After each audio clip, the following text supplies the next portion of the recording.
Tu devrais remplacer fax par ma langue. Parce que fax, c'est plus un mot qu'on dit quand on parle de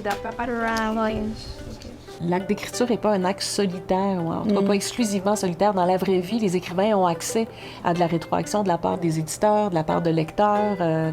Donc, il y a toujours un travail d'aller-retour entre ce qu'on produit, le premier jet, la lecture qu'on en fait à d'autres. Donc, c'est normal qu'on offre les mêmes conditions aux enfants.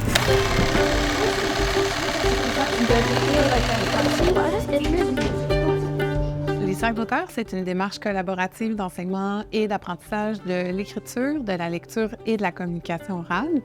C'est une démarche qui est basée sur le plaisir d'écrire et sur la collaboration entre les pairs tout au long du processus d'écriture. Donc, la démarche est authentique parce qu'elle suit le vrai processus d'un auteur qui écrit. C'est une démarche qu'on a expérimentée en classe depuis 2016.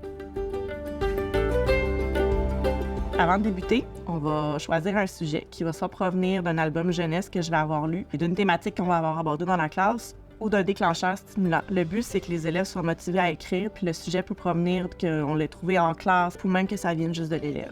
Genre, ouais, c'est ça, idée. Mais genre, peut-être je pourrais écrire un sachet sur des tatamis. Ouais, c'est ça. Donc, on invite les élèves à faire un cercle de planification. Les élèves se regroupent en équipe de 3 ou 4. Puis, ce qu'on veut, c'est qu'ils discutent, qu'ils laissent aller leurs idées créatives, puis qu'ils rebondissent sur les idées des autres.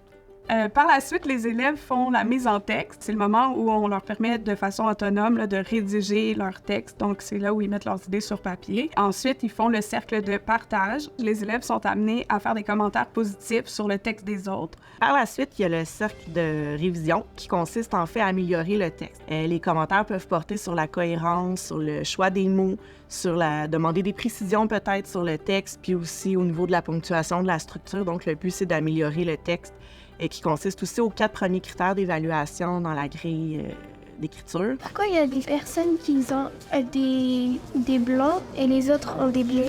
Ça serait bien que tu dises. Pour préparer les élèves au cercle de révision, on fait des mini-leçons parce que le but, c'est que les élèves soient capables de reconnaître dans leur texte avant d'être capables de le reconnaître dans le texte des autres.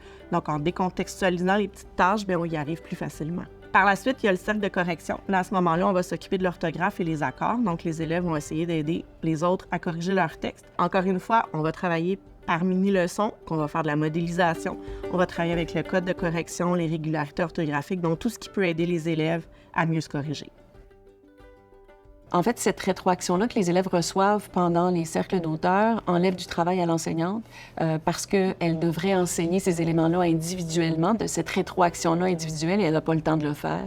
Donc, ça permet aux élèves de recevoir cet enseignement-là en sous-groupe, attaché à leurs besoins. L'enseignante peut aussi regarder les productions des élèves, voir où sont les besoins. Elle peut circuler, voir est-ce qu'ils ont du mal à produire des idées en équipe, à rebondir sur les idées des autres. Est-ce qu'ils ont du mal à formuler des commentaires ou à identifier les problèmes dans les textes des autres. Donc, elle peut enseigner en s'appuyant sur ces éléments-là. Donc, c'est vraiment une démarche qui permet de partir des besoins des élèves et non pas partir de choses qu'on a déterminées à l'avance, qu'on veut voir dans notre programme, mais donc de partir des besoins des élèves et de s'ajuster en fonction de ces besoins-là.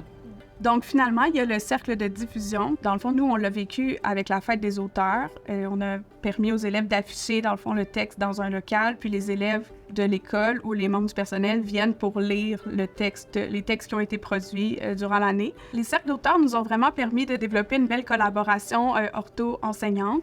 On a eu des moments de libération à plusieurs moments durant l'année pour planifier nos moments de co-enseignement, mais aussi pour faire de l'analyse de traces puis observer, dans le fond, la progression des élèves.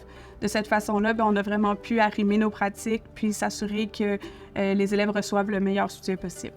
Et notre perception de l'enseignement de l'écriture a changé. Maintenant, on accorde beaucoup plus d'importance à l'enseignement des critères. Ça nous permet justement de les enseigner, de les modéliser en co-enseignement. On peut aussi donner plus de rétroaction précise aux élèves sur certains éléments. Il y a tout le temps un échauffement. Attendez, il y a tout le... Comme moi, toujours. Ouais, non, tout le temps, ça marche. L'auteur, c'est une pratique qui est inclusive parce que, comme les élèves travaillent en équipe, ils sont soutenus tout au long des étapes du processus d'écriture.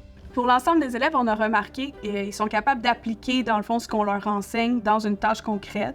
Ils se sentent vraiment plus compétents aussi. Puis pour les élèves en difficulté, bien, ils sont moins stigmatisés parce qu'ils n'ont pas à sortir de la classe, mais que c'est vraiment des moments d'enseignement qui sont vécus en classe pour tous. Donc, ben, maintenant, avec les sacs d'auteur, les élèves, ils ont hâte d'écrire, puis ils veulent toujours continuer à écrire. Puis quand on met à l'horaire qu'une période d'écriture, ils sont contents. Donc, c'est grâce un peu au sac d'auteur et cette façon-là de procéder.